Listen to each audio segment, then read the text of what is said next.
Okay, so yours wasn't signed, right? No.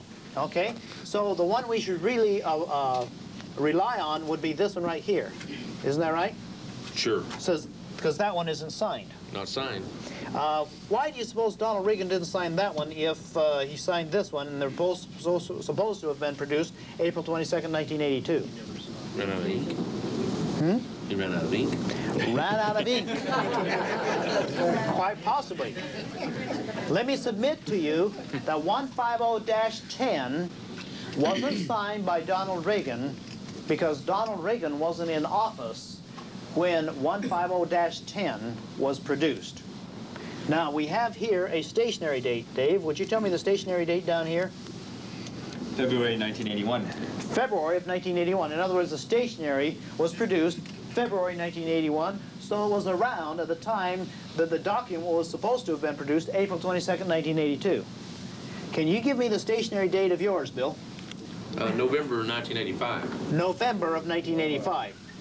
So basically, Bill, you've got a document that was supposed to have been produced April 22nd, 1982, that shows up on a piece of stationery that wasn't even available until November of 1985.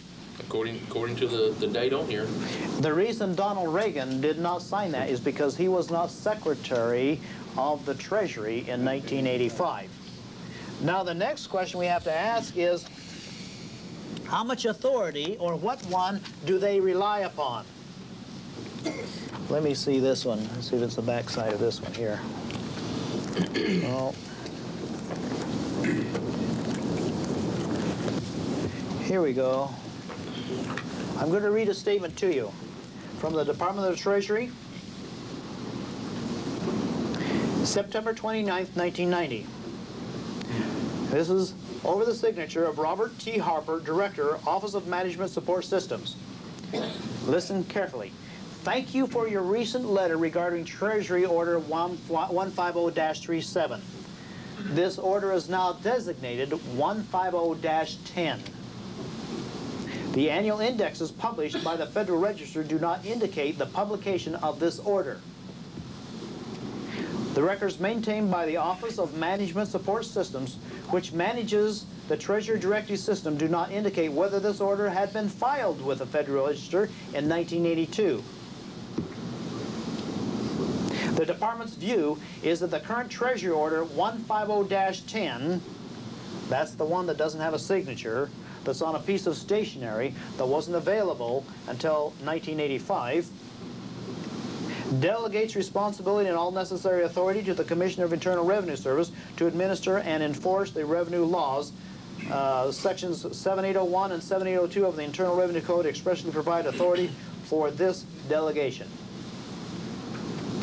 So, ladies and gentlemen, the Internal Revenue Service is relying upon a form 150-10 that's null and void, that wasn't published in the Federal Register, that was not signed by a Secretary of the Treasury, that wasn't in office, and it showed up on a piece of paper that wasn't even available until 3 years later. Do we have the necessary evidence to become a non-taxpayer? Yeah. Ladies and gentlemen, I rest my case. Let me suggest to you that now it is up to you. It's now time for you to vote as a jury.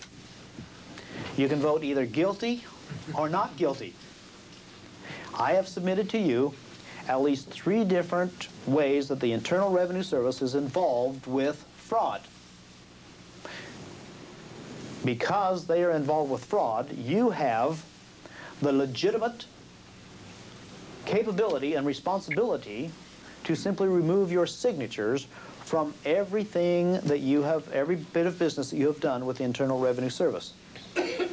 We have pointed out at the beginning that the IRS is a voluntary system. Voluntary to certain groups of people. To citizens of the United States, it is mandatory to employees of the federal government by employment contract. Title 26 only applies to federal employees. It doesn't apply to citizens of the United States outside being federal employees. That is, until you volunteer in. When you volunteer in, then you are agreeing to play the game of taxpayer. Now you have the right to volunteer out because we've caught the IRS involved with fraud.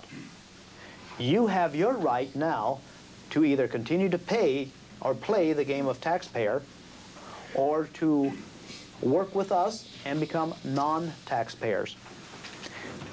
The decision is up to you.